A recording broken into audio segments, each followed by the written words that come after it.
My husband and I were scared. We were overwhelmed and running out of time. We had just made a huge decision and felt good about it at the time, but as things started going faster and coming up closer, we felt just so overwhelmed. So, about 10 years ago, when we were living in Florida, we had made the decision. We'd been living there for 2 years, and we made the decision to move. We felt good about it. We prayed about it.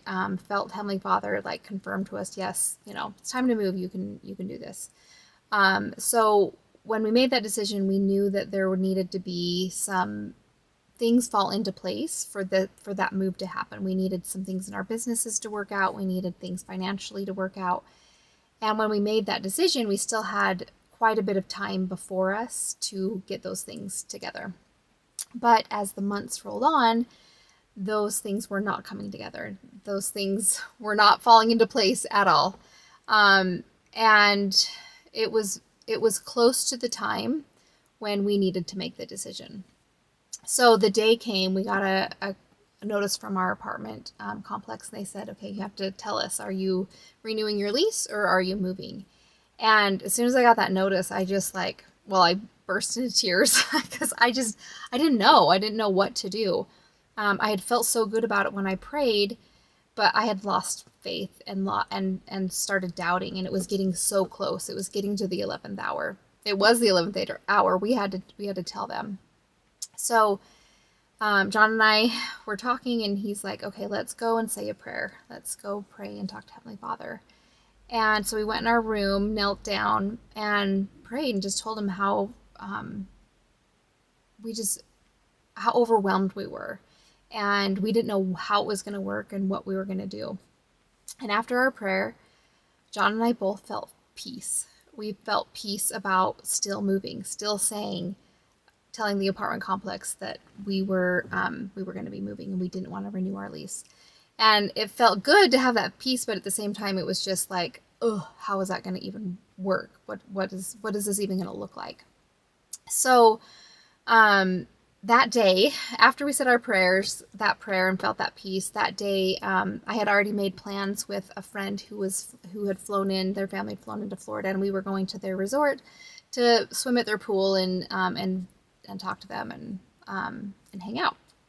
So the kids were getting ready. They were getting their swimsuits on and doing all that, and I was getting ready. And John thought, you know what? Let me just check the oil in our car before you go, just to make sure, because it was like across. We lived just north of Orlando, and this was like kind of south of Orlando where we were going. And he's like, I just want to make sure that the car is good.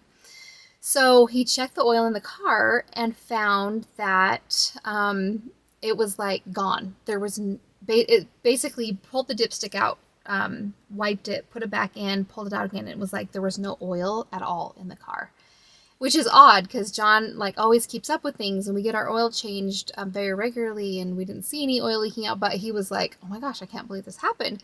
So he Googled and found out how much oil our car takes, and so he went and got oil so he could put it in the car. And he put in about half of it, and he's like, well, let me check. And so he put in the dipstick and pulled it out, and it was overflowed with oil. It was like it didn't need any oil at all. And so he's like, oh my gosh, what's happening right now?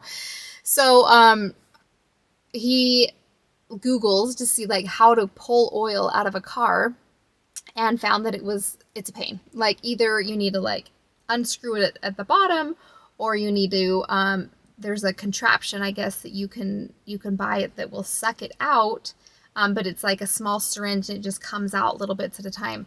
And I think you had to order that. Like we couldn't just drive and get that. And anyways, he was stuck. He's like, my hands are tied. Like, what do I do? How do I get this oil out? And so he said a quick prayer, and he decided to walk to the apartment complex office and just tell them like what was going on, see if they had anything to offer us. He didn't know what they were going to say, but just felt inspired to like go talk to the office.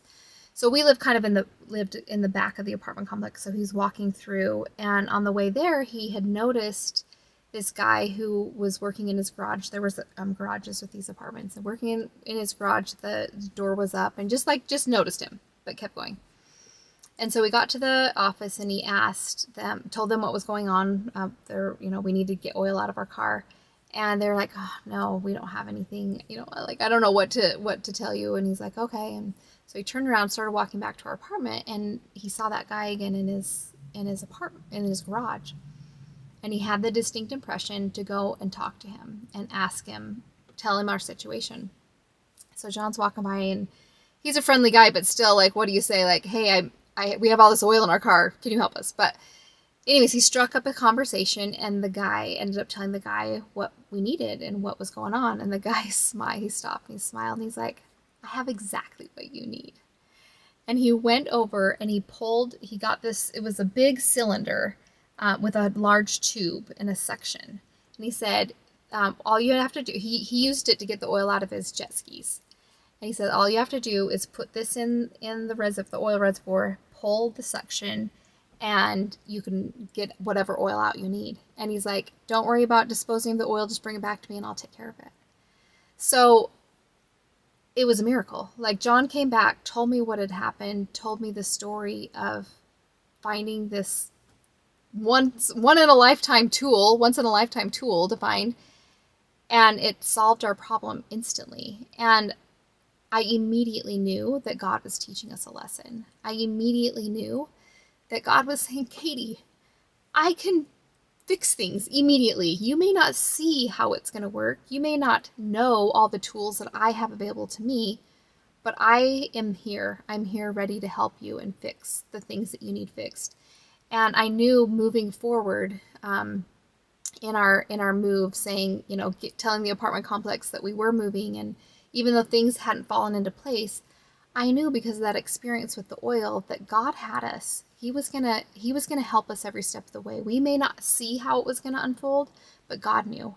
And our job was to trust him and to not doubt.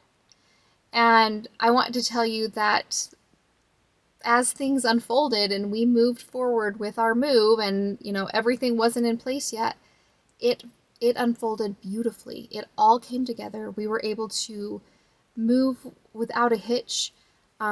Things just unfolded in the most beautiful way. And I know that was from God. I know that he was holding us in his hand and protecting us as we trusted him and did not doubt.